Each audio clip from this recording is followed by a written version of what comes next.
Welcome to our channel. Today we're charging straight into the most profound question you could ever ask. Does a specific supernatural thing exist?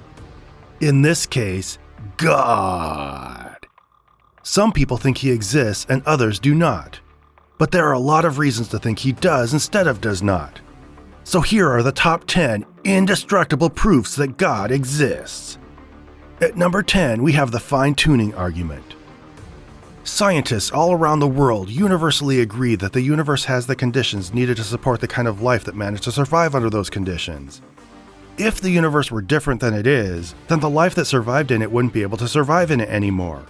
How could this possibly be unless a supernatural being was turning little knobs to make the universe exactly like it is? Coming in at number 9, we have the complexity of life. Life seems complex to me. I mean, DNA has not just a single helix, but a double helix. Did you know that? Double helix. We're talking a full 2 helixes. And cells literally function. Since this seems way too complicated to have randomly fallen out of a bucket onto the floor, the obvious conclusion is therefore God. Because thinking things I see as complex came about through natural processes I don't personally understand is a significant leap. Assuming they must be the design of a supernatural mind with no body and in fact no substance whatsoever is not a leap at all. It's just how things obviously are. Yeah, get used to it, nerds. Number 8 is the moral argument.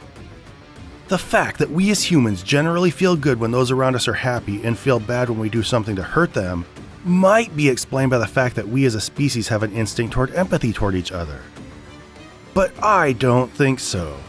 What, you think our nature is just an indication of who we are or something? I think we need an eternal ethereal mind to explain why the Earth isn't covered by successful civilizations full of people who run around murdering each other.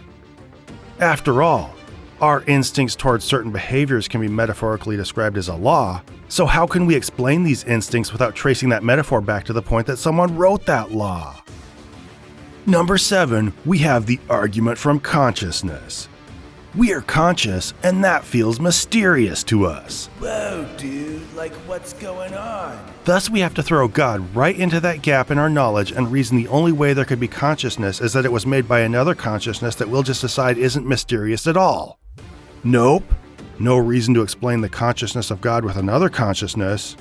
We just need God to explain our consciousness. Number 6 is the historical evidence for Jesus Christ. Christians wrote stories saying Jesus was raised from the dead, and they were copied like a ton of times. Did you know that? Just so many times. Please don't ask when or by who. Those same Christians who wrote those stories also wrote stories about how his followers' lives were transformed, and Christianity impacted the world after it became powerful and colonized everybody. That means that Jesus was probably a god. At number 5, fulfilled prophecies. A lot of things said in the Bible later came true. No, trust me, a lot of them did. Prophecy. Number 4 is the argument from design, which we've not covered twice already. The fact that you personally perceive things as complex or pretty means that a supernatural disembodied mind exists.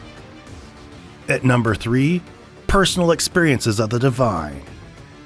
The world is just filthy with paranormal phenomena that people swear to up and down based on personal anecdotes. This includes people who are abducted by UFOs or haunted by ghosts, but it also includes people who believe in God. The fact that people all around the world have these anecdotes about different gods does not suggest that most of them are wrong because they contradict each other. It suggests they're all just a teensy bit right. At least in the broad strokes. About God. Good job almost going to heaven, everybody.